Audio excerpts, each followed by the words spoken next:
여러분은 지금 어디에 살고 계신가요? 그 집에서 앞으로 10년, 20년을 계속 살 수 있다고 확신하십니까?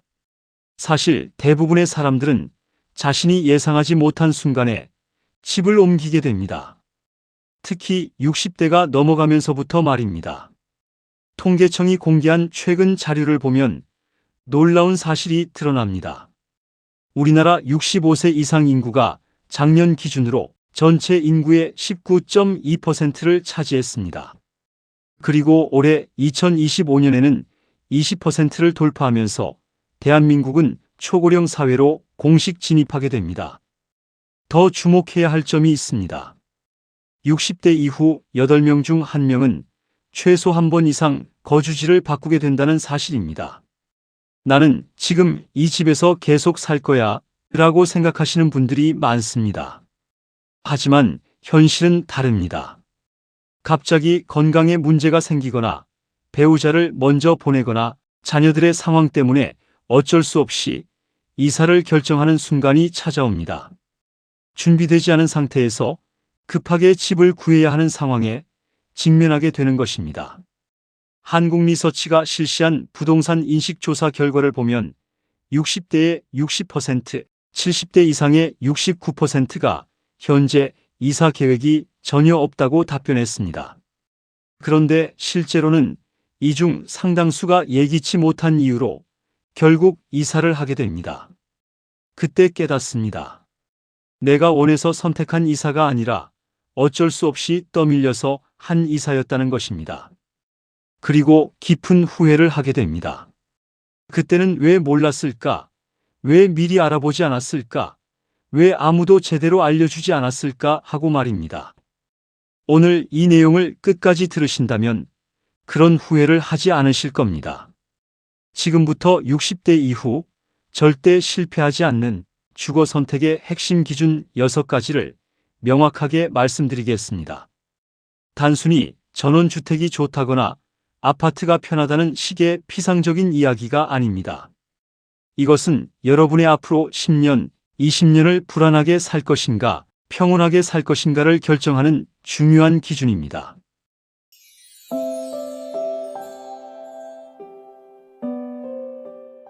지금부터 인생에서 가장 중요한 이야기를 시작합니다. 첫 번째 기준입니다. 면적이 작다고 해서 다 좋은 것은 아닙니다. 보건복지부가 발표한 2024년 노인복지시설 현황 자료에 따르면 노인주거복지시설 이용자가 약 2만 명 가까이 집계되었습니다. 하지만 더 중요한 것은 숫자가 아닙니다. 정작 중요한 것은 얼마나 많은 분들이 좁은 공간에서 답답함을 느끼고 계시느냐 하는 점입니다.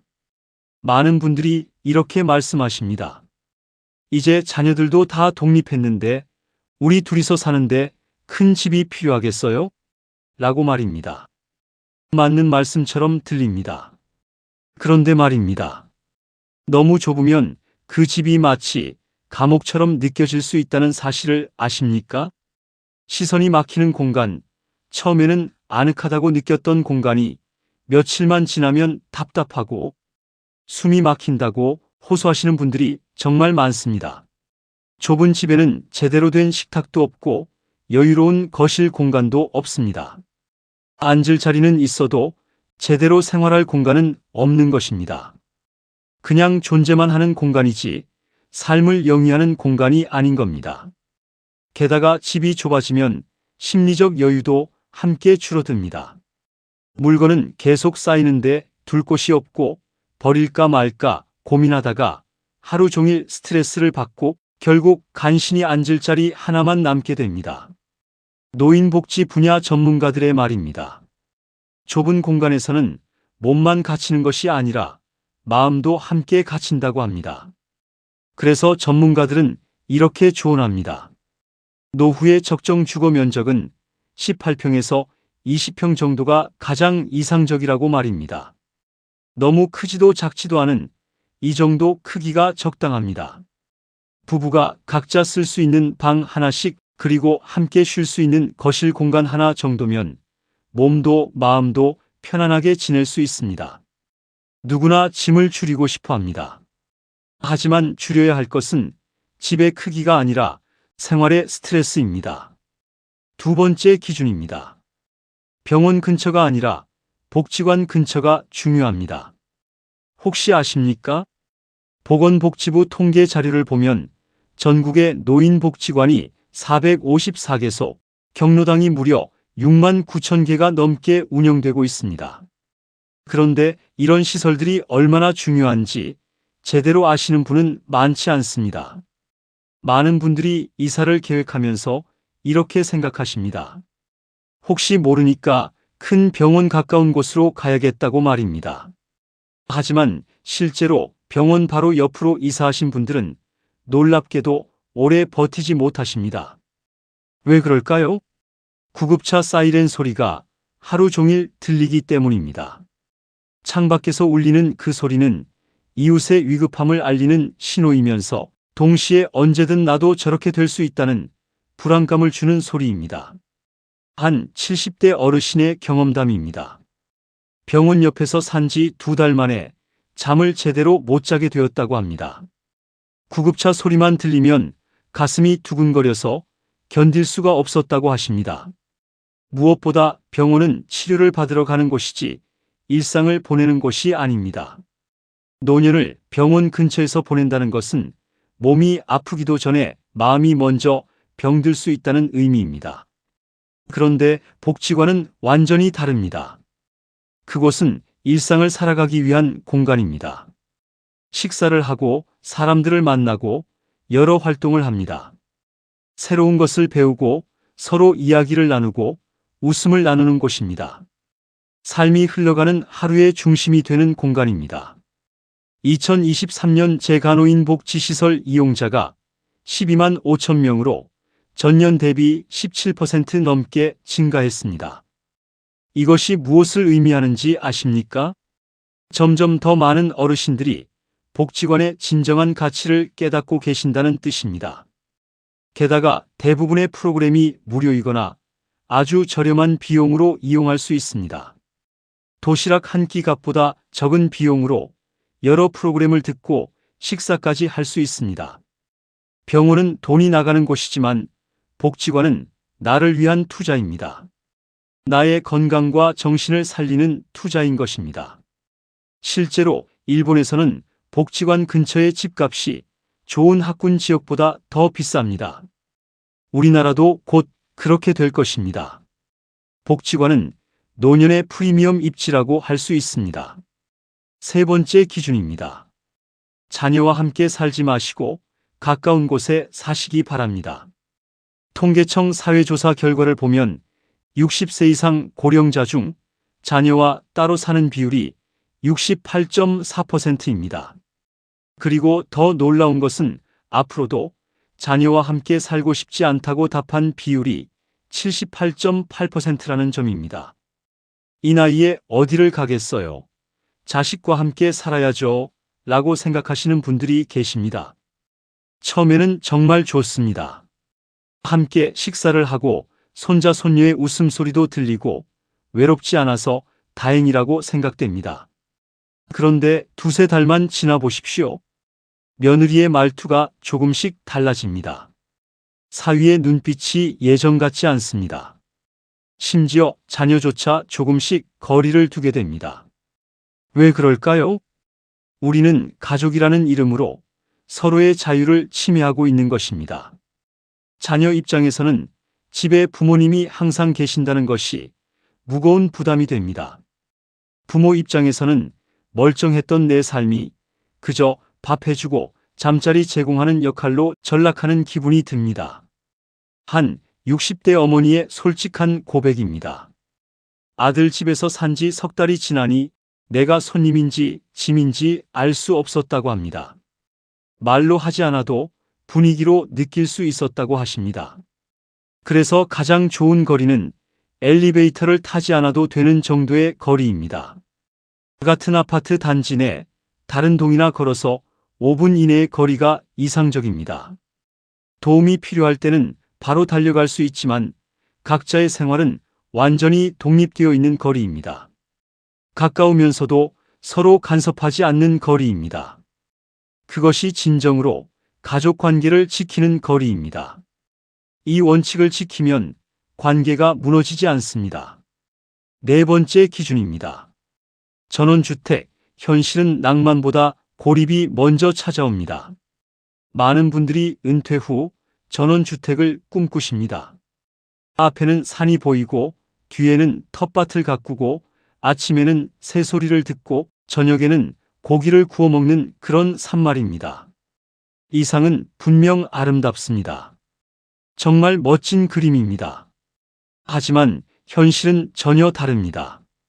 봄에는 끊임없이 자라는 잡초와 싸워야 하고, 여름에는 모기와 각종 벌레들 때문에 고생하고, 가을에는 낙엽을 치우다가 허리를 다치고, 겨울에는 눈을 치우다가 미끄러져 다칩니다. 한 전원주택 거주자의 솔직한 이야기입니다. 첫 해에는 낭만적이었는데 둘째 해는 노동이 되었고 셋째 해는 고통이었다고 합니다.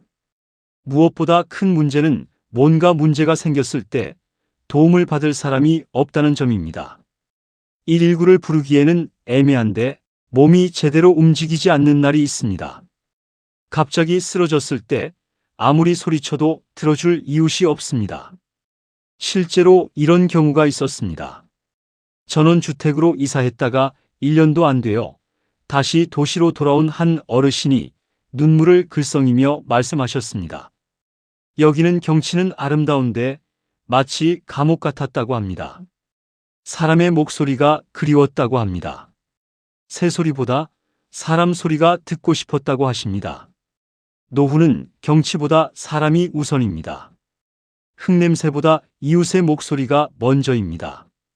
혼자 있는 것이 편할 것 같지만 외로움은 그 어떤 신체적 고통보다 훨씬 더 빠르게 몸과 마음을 망가뜨립니다. 이 진실을 반드시 기억하시기 바랍니다. 다섯 번째 기준입니다. 공원이 곧 약국입니다. 이 동네는 집값이 왜 이렇게 비쌉니까? 라고 물으면 부동산 중개인들이 가장 먼저 하는 말이 있습니다. 여기 공원이 가까워요. 라고 말입니다. 그 말은 바꿔 말하면 이렇습니다. 여기는 오래 건강하게 살기 좋은 곳이에요. 라는 뜻입니다. 여러분, 나이가 들수록 약국 가까운 곳보다 산책로 가까운 곳에 사는 것이 훨씬 더 중요합니다. 왜 그럴까요? 심장질환, 고혈압, 당뇨병, 우울증, 불면증, 이 모든 질병을 예방하는 가장 확실한 방법은 바로 걷기입니다. 대한노인병학회 연구 결과에 따르면 하루 30분 이상 걷는 노인이 그렇지 않은 노인보다 심혈관 질환 발생률이 40% 이상 낮고 우울증 발생률은 무려 50% 이상 낮습니다.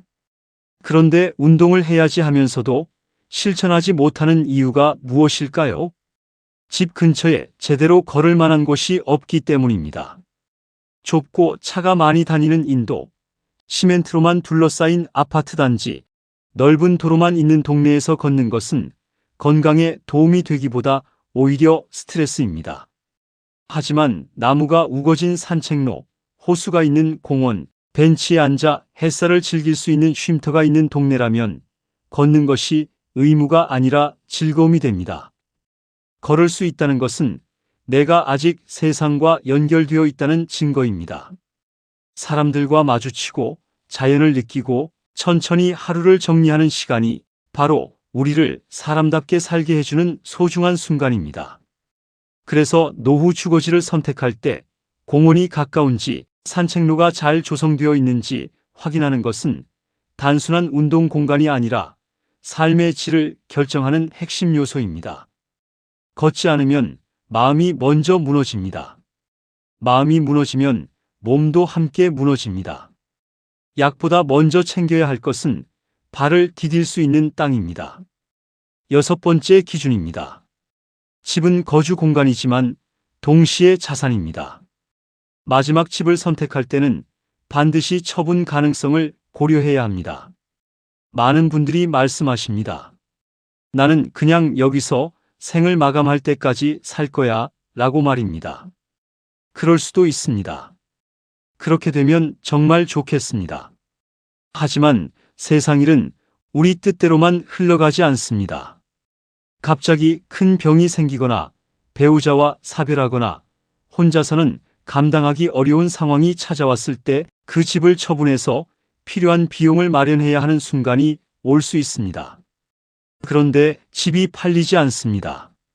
너무 외진 곳에 있거나 너무 오래된 구조이거나 너무 많은 돈을 들여 꾸민 전원주택의 경우 살 때는 좋았지만 팔 때는 아무도 사지 않는 집이 됩니다. 결국 가장 힘든 순간에 가장 큰 짐이 되는 것이 아이러니하게도 그 집인 것입니다. 한 부동산 전문가의 말입니다. 노후 주택은 거주의 편안함도 중요하지만 유동성이 더 중요하다고 합니다. 위기가 왔을 때 현금으로 바꿀 수 없다면 그것은 자산이 아니라 짐이라고 말입니다. 그래서 노후에 사는 집은 살기도 편해야 하지만 팔기도 쉬워야 합니다. 교통이 편리하고 생활 인프라가 잘 갖춰져 있으며 수요가 꾸준한 곳이어야 합니다. 어쩌면 이것은 투자보다 더 중요한 탈출구 확보입니다. 마지막 집이니까 내 마음대로 꾸미고 살겠다고 생각하실 수 있습니다. 좋습니다. 하지만 그 이후까지도 생각하셔야 합니다. 집은 자산입니다. 그리고 노년에 가장 유용하게 활용할 수 있는 비상금입니다.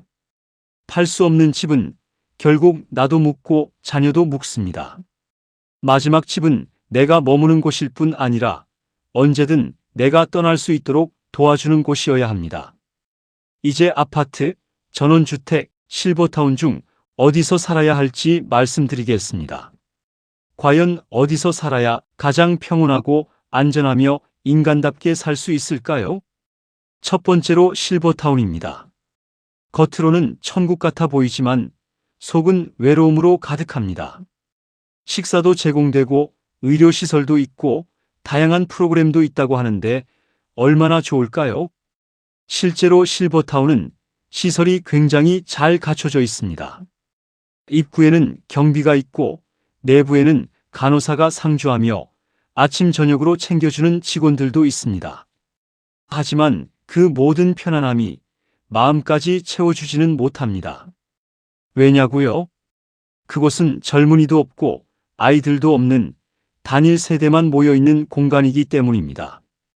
매일 같은 사람들과 같은 식사를 하고 대화 주제는 혈압 수치, 병원 예약, 약 이야기뿐입니다.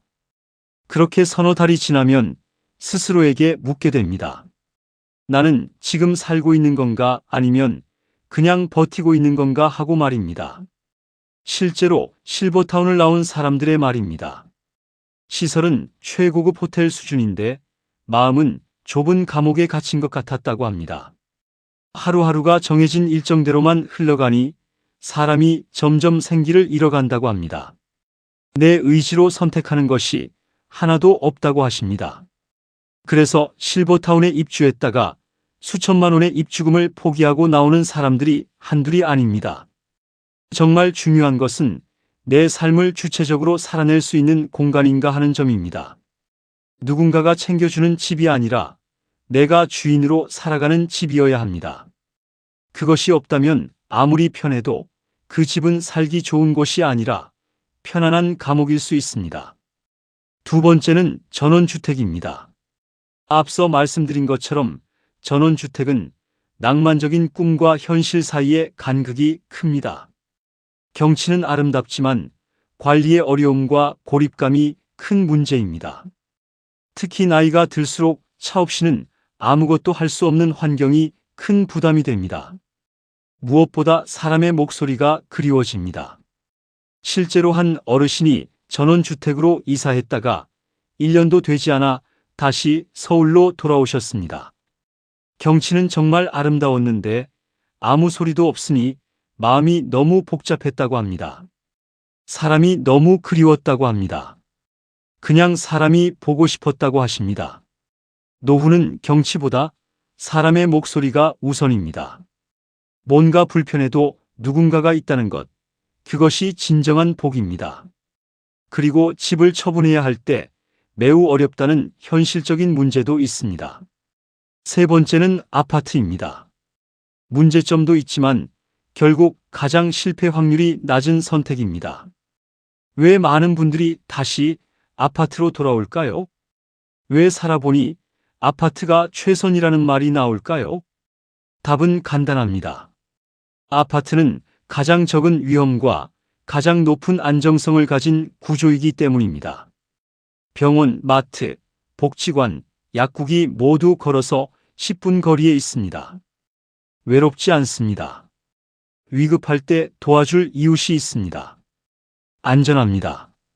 관리사무소가 있고 경비와 CCTV 등 시스템이 갖춰져 있습니다.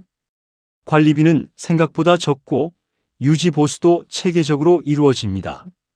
공동체가 있습니다. 노년층을 위한 문화센터와 동호회 등이 활발하게 운영됩니다. 이것은 단순한 편리함이 아닙니다. 삶이 무너지지 않도록 받쳐주는 기본적인 인프라입니다. 특히 요즘 새로 지어지는 아파트 단지는 경로당, 복지관, 의료시설, 어린이집까지 한꺼번에 갖춘 작은 도시처럼 발전하고 있습니다. 그래서 아파트에 불만은 있어도 잘못된 선택은 절대 아닙니다. 네 번째로 중소도시의 도심형 자연친화 아파트가 주목받는 이유입니다. 이제는 중간 형태가 주목받고 있습니다. 도심 한가운데 있으면서도 공원과 자연이 있는 단지 말입니다. 예를 들어 전주 에코시티, 원주 기업도시, 세종시 도심단지, 나주 혁신도시, 파주 운정지구 같은 곳들입니다. 이런 곳들은 대체로 공원, 산책로, 호수 같은 자연환경과 병원, 복지관, 상업시설, 교통인프라까지 모두 갖추고 있습니다. 게다가 서울보다 집값도 훨씬 저렴합니다. 은퇴 이후 제2의 보금자리를 고려하시는 분들에게 이런 중소도시형 자연친화 아파트는 현실적이면서도 이상적인 해답이 될 수 있습니다. 정리하겠습니다. 실버타운은 편안하지만 외로움이 큽니다. 전원주택은 낭만적이지만 삶을 지탱해 주지는 못합니다. 아파트는 완벽하지는 않지만 실패는 막아줍니다.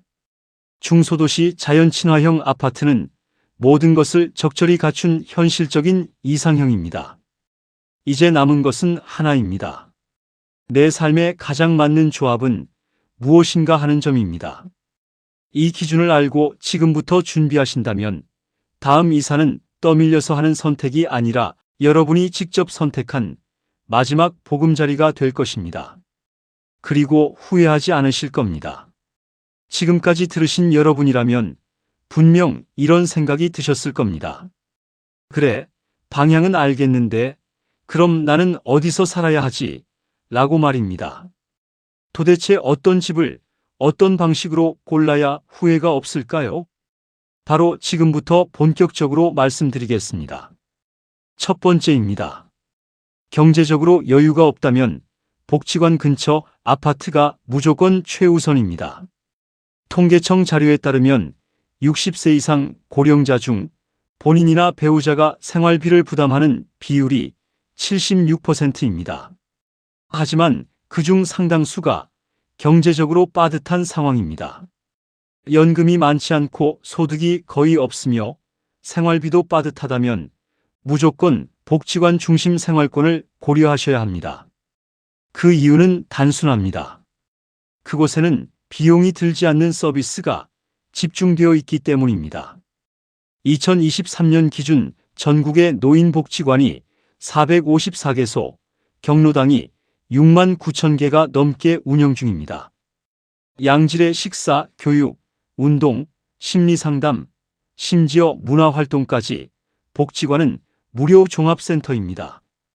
집이 다소 좁더라도 복지관 하나로 심리적, 사회적, 건강적 돌봄을 동시에 받을 수 있습니다. 그리고 무엇보다 매일 아침 갈 곳이 있다는 것은 노후의 삶의 리듬과 의미를 만들어주는 힘입니다. 한 복지관 담당자의 말입니다. 이곳을 매일 방문하시는 어르신들은 병원 가는 횟수가 절반으로 줄어든다고 합니다. 사람을 만나고 웃고 활동하는 것 자체가 최고의 치료제라고 합니다. 두 번째입니다. 건강에 불안이 있다면 도보 10분 거리에 병원이 있고 엘리베이터가 있는 집을 선택하십시오. 무릎이 좋지 않거나 만성 질환이 있다면 1층 혹은 반드시 엘리베이터가 있는 곳을 찾으셔야 합니다. 그리고 병원은 무조건 걸어서 10분 이내에 있어야 합니다. 의외로 많은 분들이 병원 옆에 살면서도 그 병원에는 한 번도 가지 않는다고 말씀하십니다. 왜냐하면 병원이 심리적으로 부담스럽기 때문입니다. 그래서 가장 좋은 조합은 이것입니다. 작지만 엘리베이터가 있는 저층 아파트, 그리고 그 근처에 약국과 치과가 고르게 분포되어 있는 곳입니다. 이것은 정말 중요합니다. 살아있는 한 내 발로 다닐 수 있는 조건, 그것이 노후의 독립성을 지켜주는 핵심입니다. 세 번째입니다. 외로움이 걱정된다면 단지 내 경로당, 문화센터, 주민 모임이 활발한 아파트를 찾으십시오. 사람은 외로워지면 생각이 많아지고 생각이 많아지면 몸이 아픕니다. 그래서 정기적으로 사람들이 모이는 공간이 동네 약국보다 더 중요할 수 있습니다. 특히 여성분들은 배우자와 사별하거나 혼자 지내는 시간이 길어질수록 이런 사회적 연결망이 노후를 지탱하는 거의 유일한 버팀목이 되기도 합니다. 한 70대 여성분의 이야기입니다. 남편이 세상을 떠난 후 한 달 동안 말 한마디 하지 않고 살았다고 합니다. 그러다 아파트 경로당에 나갔는데 그날 처음으로 웃었다고 합니다. 그것이 자신을 살렸다고 하십니다. 네 번째입니다. 나는 아직 활동적이다. 여러 곳을 다니고 싶다고 생각하신다면 도심형 신축단지 혹은 중소도시 복합단지를 보십시오.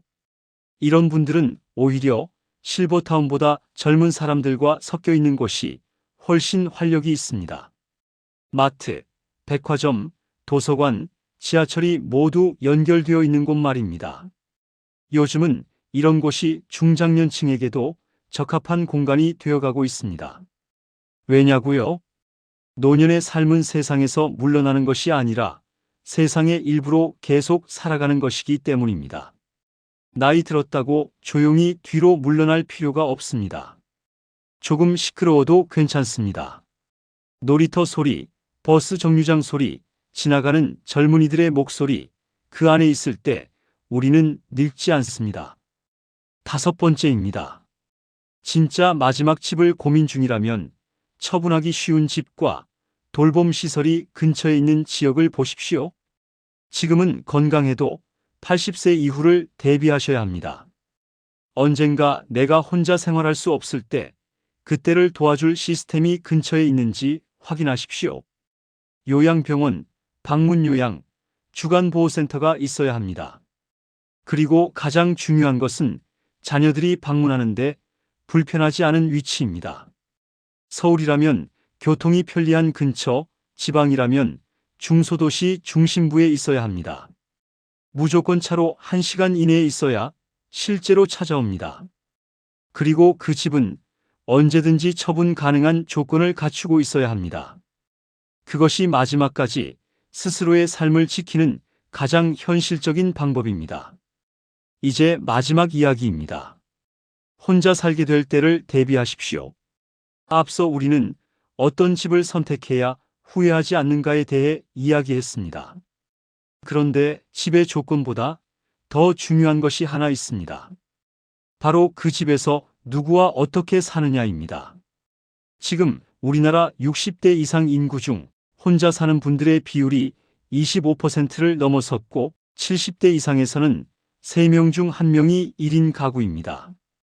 통계청 자료에 따르면 혼자 사는 고령자가 213만 8천 가구로 전체 고령자 가구의 37.8%이며 이는 매년 계속 증가하는 추세입니다. 이것은 남의 이야기가 아닙니다. 언젠가 우리 대부분이 혼자 살게 될 수도 있다는 현실입니다. 그렇다면 질문을 바꿔야 합니다. 누구와 살 것인가가 아니라 혼자 살더라도 외롭지 않게 살 수 있는 방법은 무엇인가 하고 말입니다. 첫 번째로 1인 가구가 외로워지지 않으려면 혼자 살지만 혼자가 아닌 구조를 만들어야 합니다. 이것은 공간의 문제가 아니라 관계의 문제입니다. 같은 아파트 단지에 내 이름을 기억해주는 경비 아저씨가 있고 아침마다 마주치는 이웃이 있으며 복지관이나 주민센터에 가면 나를 아는 얼굴이 하나라도 있다면 그것은 혼자가 아닙니다. 혼자 산다는 것은 관계가 단절된 구조 속에서 사는 것이지 진짜 물리적으로만 혼자 있다는 뜻은 아닙니다. 한 사회복지사의 말입니다. 독거노인의 가장 큰 문제는 혼자라는 것이 아니라 고립이라고 합니다. 주변에 사람이 없는 것이 아니라 연결이 없는 것이라고 합니다. 두 번째로 공동체를 직접 만드는 것입니다.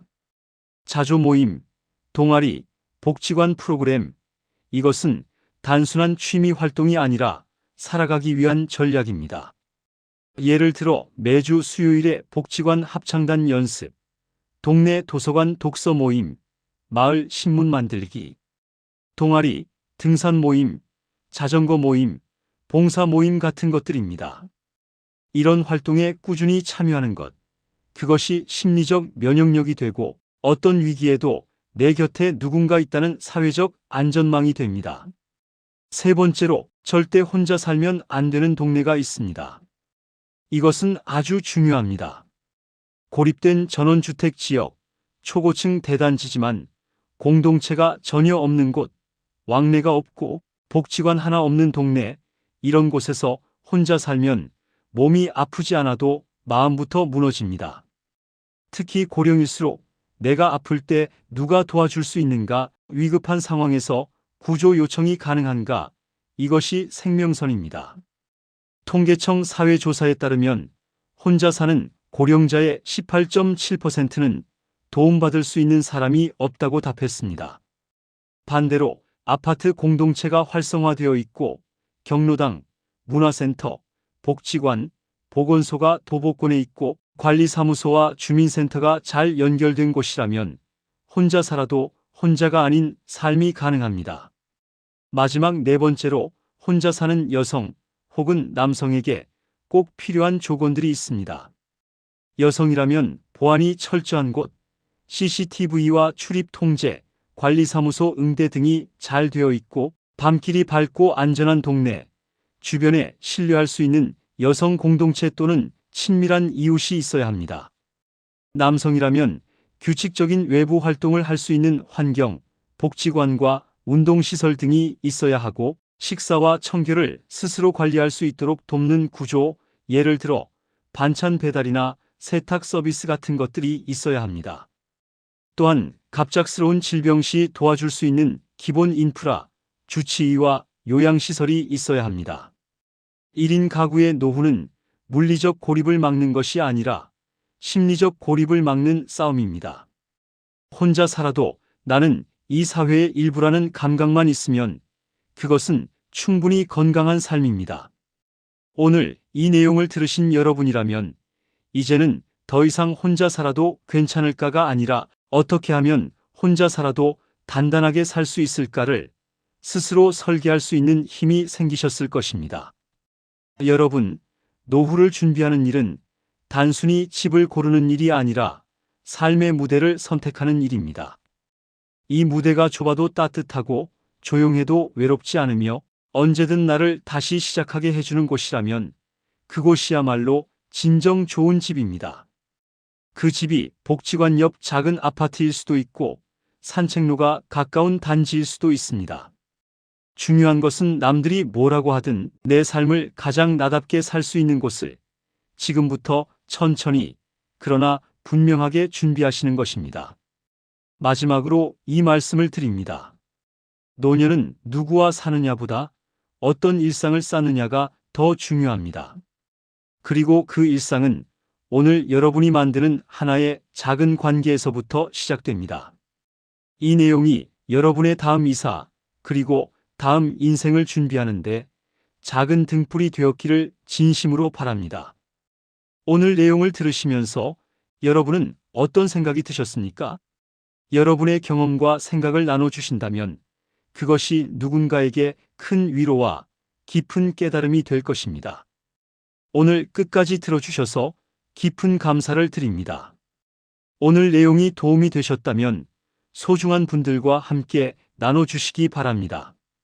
오늘도 행복한 노후에 한 걸음 더 가까워진 하루였기를 바랍니다. 오늘도 건강한 하루 되시기 바랍니다.